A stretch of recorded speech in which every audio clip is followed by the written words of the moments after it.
Este es un adelanto de la entrevista al Premio Planeta Javier Sierra, quien estuvo presente en la edición 43 de Magic Internacional Primavera. ¿Quién era Antonio Rivera y por qué es tan importante para ti?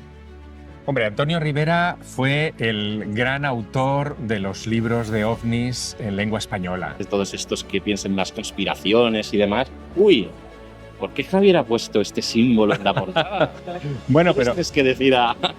creo que ahí está la clave. Qué bueno. Por eso a mí me gusta decir que cuando alguien se acerca a un foro como Magic con curiosidad y con ganas de aprender, va a aprender. Va a aprender y se le van a abrir caminos. Lo importante es no ser dogmático. Aquel maestro hizo eso conmigo. Llegó, me cambió la mirada y desapareció. Y me hice la gran pregunta de la que sale mi novela, El Plan Maestro. Sí.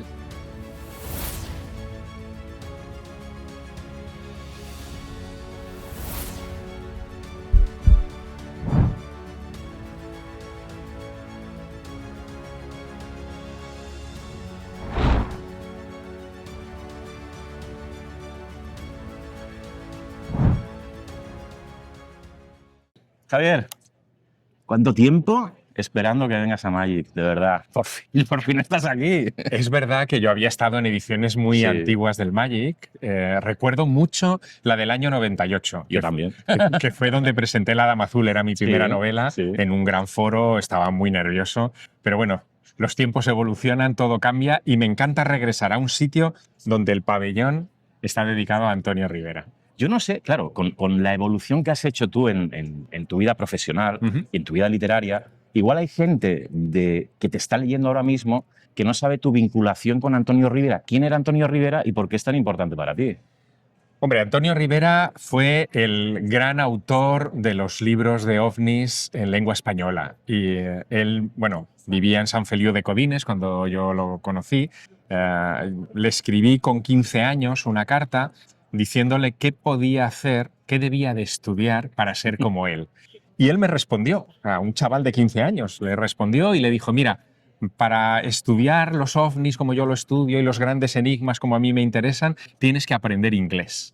Qué bueno. Esa fue su recomendación. Me puse a estudiar inglés como loco, te puedes imaginar, y me ha resultado muy, muy útil luego después en la vida. Y al poco me mandó uno de sus libros dedicado, que fue una auténtica sorpresa. Claro. Establecimos amistad. Me llamó por teléfono a casa en varias ocasiones, lo que era aquello en los años 80, ¿no? Y siendo muy, muy jovencito, en un congreso de Karma 7, año 88, Madre mía. vine a saludarlo y a conocerlo y bueno, ya establecimos una amistad que duraría muchos años. Qué bueno, qué bueno. Ujú. Y ahora fíjate, después de tantísimos años, hacer una conferencia presentando tu último libro ya como Premio Planeta en un auditorio que lleva su nombre, ¿no? Un poco como la vida va llevando las cosas a un encaje increíble, ¿no? A veces pienso, claro, es un pensamiento ucrónico, pero a veces pienso lo feliz que estaría Antonio Rivera viendo cómo sus nietos ufológicos, como nos llamaba, hemos crecido, ¿no? Yo estuve cuando le dieron la Creu de Sant Jordi, la Sí. Creu de Sant Jordi, en el Palau de la Generalitat, con su familia y viviendo con él ese momento que fue de reconocimiento a su cultura, porque Antonio Rivera, además de ser ufólogo y además de ser un gran divulgador de estos temas, fue un gran intelectual, Correcto. hijo de intelectual y alguien que además había tenido una militancia de resistencia cultural durante la época de Franco con el tema del catalán, haciendo publicaciones en catalán, defendiendo la lengua catalana. O sea, era un tipo fantástico, pero sin ningún dogmatismo, ¿no? Eso siempre me encantó. Y él, que tenía ese reconocimiento intelectual, ver que sus nietos, entre comillas, ¿no? Pues bueno, hemos podido abrirnos camino, seguir sus pasos también en la literatura, porque él fue también novelista. Claro, y evolucionar, ¿no? Porque Claro. a ti te conoció mucha gente en una época en la que tu pasión era el fenómeno ovni, que eso al final, si quieres, hablaremos un poquito. Muy bien. Pero has ido evolucionando hacia cómo los ovnis, a mucha gente de esa generación, de nuestra generación, nos ha ido llevando a buscar o a tratar de buscar respuestas en otros misterios, y tú en un momento dado como que cambias un poco el chip y para divulgar todo eso te sientes más cómodo en la novela. Porque al fin y al cabo en la novela no nos engañamos. Ahora tú me dirás lo contrario a lo mejor. Ujú. Pero sigues divulgando Sí, claro. respuestas, pero de una forma novelada. Como Claro. que eso es más... Como te sientes más cómodo. ¿Por qué? Mira, déjame decirte algo y te lo voy a decir muy serio. Venga, va. Me quito hasta las gafas para mirarte directamente a los ojos. Los ovnis son cultura. Muy bueno. Yo con los ovnis aprendí un montón de cosas. Desde física atmosférica, porque tienes que estudiar cosas vinculadas con la ciencia, astrobiología, astronomía. Aprendes también sobre textos clásicos donde crees que puede haber vestigios de visitas o paleovisitas de extraterrestres. Yo he leído parte del Mahabharata, del Ramayana, de textos sagrados y apócrifos de las tradiciones hebreas e islámicas. Todo eso es cultura. Y he accedido por una curiosidad en la que yo, en fin, necesitaba respuestas. Quería saber si estamos solos en el universo, si hemos sido visitados en el pasado por otras civilizaciones, si somos consecuencia de alguna de esas visitas. Y el hacerme esas preguntas no me ha hecho más tonto, me ha hecho más listo, porque me ha permitido acceder a ese mundo de la cultura y utilizar las herramientas de la cultura, como son la literatura, como son los estudios históricos, para poder seguir profundizando en estas cosas. Creo que ahí está la clave. Qué bueno. Por eso a mí me gusta decir que cuando alguien se acerca a un foro como Magic con curiosidad y con ganas de aprender, va a aprender. Va a aprender y se le van a abrir caminos. Lo importante es no ser dogmático, no convertir todo lo que se cruza en nuestro camino en un artículo de fe por fe, sino convertirlo en un estímulo para la formación. Para seguir avanzando. Eso es.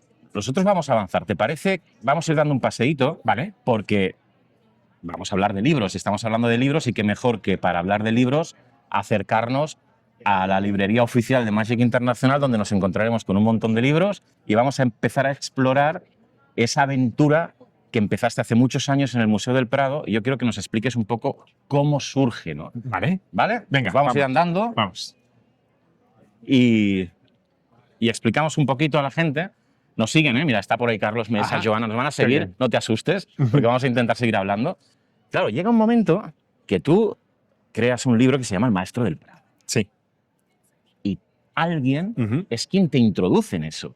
Y ese alguien está envuelto de misterio. Sí, Javier. Bueno, esto fue algo que nació de una anécdota, ¿no? En 1990, en esa época en la que yo estaba muy influenciado por Rivera y por los ovnis y por mi pasión por lo desconocido, yo pasaba muchas horas en el Museo del Prado porque acababa de llegar a Madrid para estudiar la carrera, porque no había sitios de acceso gratuito donde yo pudiera pasar el fin de semana con buena calefacción, o sea, con cosas muy, muy elementales, ¿no? Y en una de esas visitas al Museo del Prado un domingo, delante de una tabla de Rafael, se me acercó un señor mayor y, sin yo pedírselo ni decirle nada, empezó a explicarme esa pintura.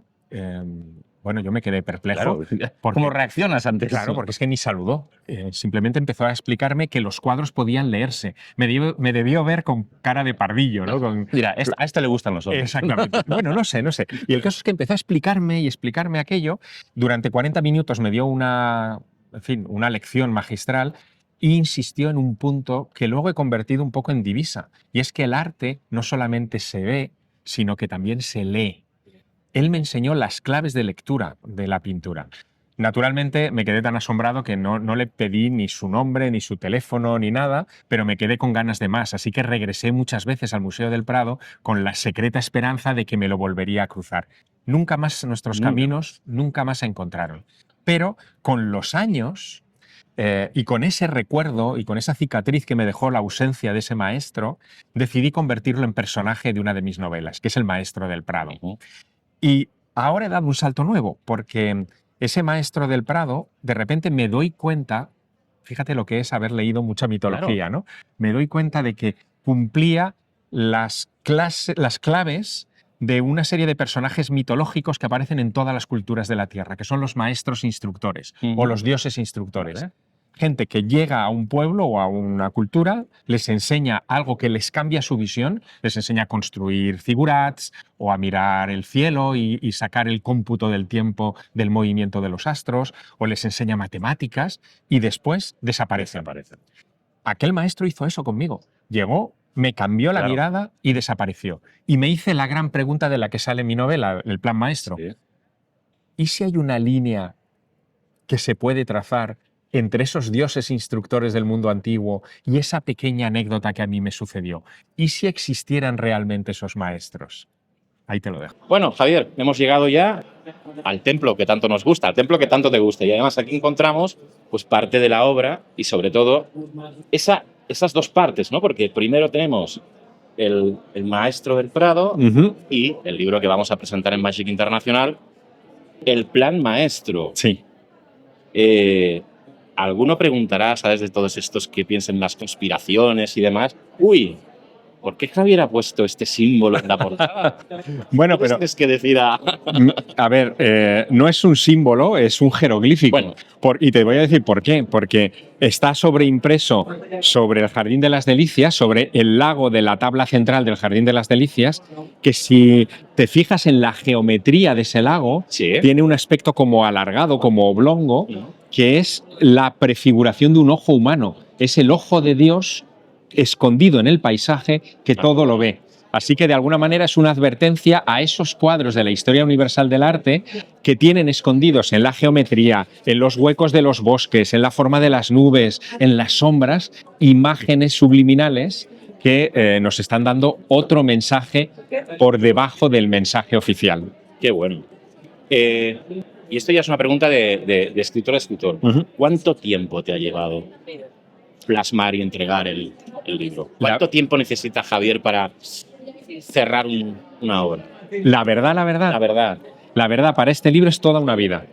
Toda una vida. Los libros… Carlos, ¿eh? No. Los libros, y yo me estoy dando cuenta en esta etapa ya más madura de mi trayectoria, los libros son el resultado de una acumulación de experiencias. Aquí tú vas a encontrar desde mi pasión por el arte y sus arcanos hasta ese Javier ufólogo de la época de Rivera, porque hay cosas que solo se entienden desde esa perspectiva. Por lo tanto, no es algo que yo te pueda decir, he tardado 3 años de confección, de estudio, sino que hay un acumulado, hay un pozo.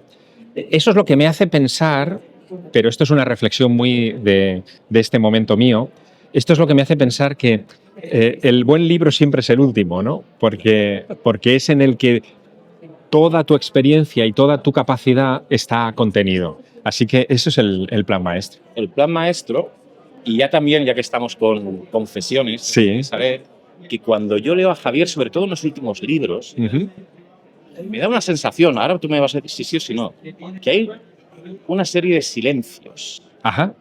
Que yo no sé si lo haces adrede, como que te callas cosas que no sabes si es porque no lo sabes o porque lo sabes y no lo quieres decir y quieres que el lector trate de aprenderlo, o estás compartiendo con él esos silencios de que todavía no sabes según qué cosas.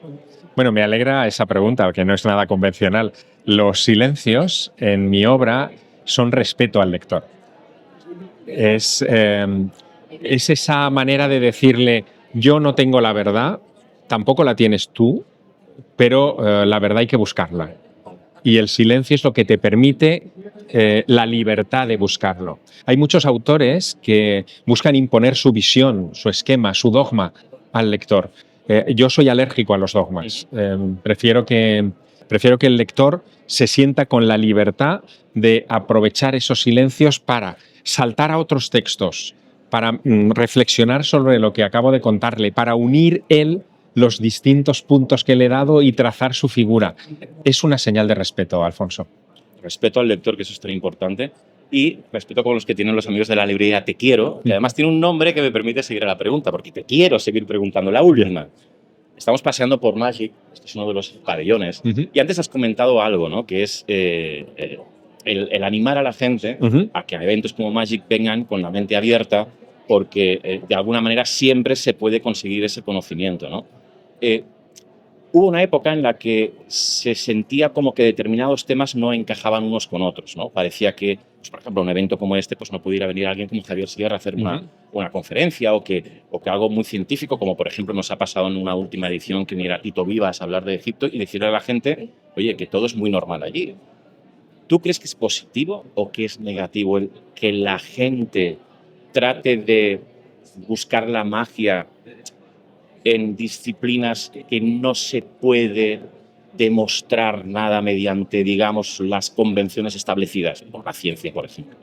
Mira, la magia es una manera de entender el mundo y es tan antigua como la humanidad. Cuando el ser humano en el Paleolítico no entendía algo, recurría a la magia y trataba de desarrollar rituales y fórmulas para tratar de dominar esa naturaleza que le oprimía. Y de ahí es donde nace el arte, por cierto, ¿no? Claro. O sea, el arte forma parte de esos rituales. Es decir, que el arte es mágico. Pero es que probablemente el relato, la lengua, el idioma, la palabra, esto que desarrollamos los seres humanos de una forma extraordinaria, también puede tener un origen mágico. ¿Por qué de repente empezamos a desarrollar ciertas fórmulas acústicas para comunicarnos? En su origen es eso. Luego llega en el siglo XVIII el pensamiento racional, la ilustración y la ciencia. Y la ciencia es otra forma de ver el mundo. Pero fíjate, ni la magia tiene la verdad absoluta, ni la ciencia tampoco, porque hay muchas cosas que a la ciencia se le escapan. Que no llega. El amor no se puede pesar, medir ni predecir. Ya tienes ahí algo que se escapa por completo. La conciencia humana que se ha tratado de ubicar incluso físicamente en el cerebro humano también se escapa de esos patrones. Luego, ni la magia ni la ciencia tienen la verdad, son vías de conocimiento, son vías respetables y en algunos puntos son compatibles. Y eso es lo que quizá debería marcar el punto del Magic, ¿no? Buscar esos puntos de comunicación y buscar, que creo que es la virtud que puede tener un encuentro como este, buscar que se hablen esas visiones, porque la incomunicación al final solo genera insatisfacción. Efectivamente. Oye, primero de todo, que sería lo último, que son felicidades, no solo por este libro, sino por toda esa carrera. Y Gracias. que tengo, de alguna manera, el orgullo de poder haber seguido. Nos conocemos, yo creo que son casi 30 años o más, por ahí va. Y poder ver la evolución y poder ver cómo las personas que uno respeta pues llegan a un punto de reconocimiento por fin de algo, ¿no? Porque tú has representado de alguna forma pues a todos aquellos de nuestra generación que nos hemos dedicado a un conocimiento que estaba un poco vetado, ver que se puede hablar de eso y puede ser visto desde el respeto, pues es un camino importante que has realizado. Y ya está, lo único que te quiero preguntar para finalizar es, ¿y después del plan maestro hay algún otro plan de Javier? Bueno, siempre hay planes. ¿Hay planes? ¿Está en mente o aún no? No, hay 3 o 4 cosas en mente que luchan entre sí para abrirse camino. No te sé decir ahora mismo cuál será el paso, será de ello? pero vamos, estoy ya embarcado en ello, sin duda. Pues ahí iremos. Javier, gracias. Oye, y nos vemos ahora ahí en el auditorio de Antonio Rivera, Por favor. al que le haremos homenaje, por supuesto. Claro que sí. Gracias. Gracias a ti, Javier.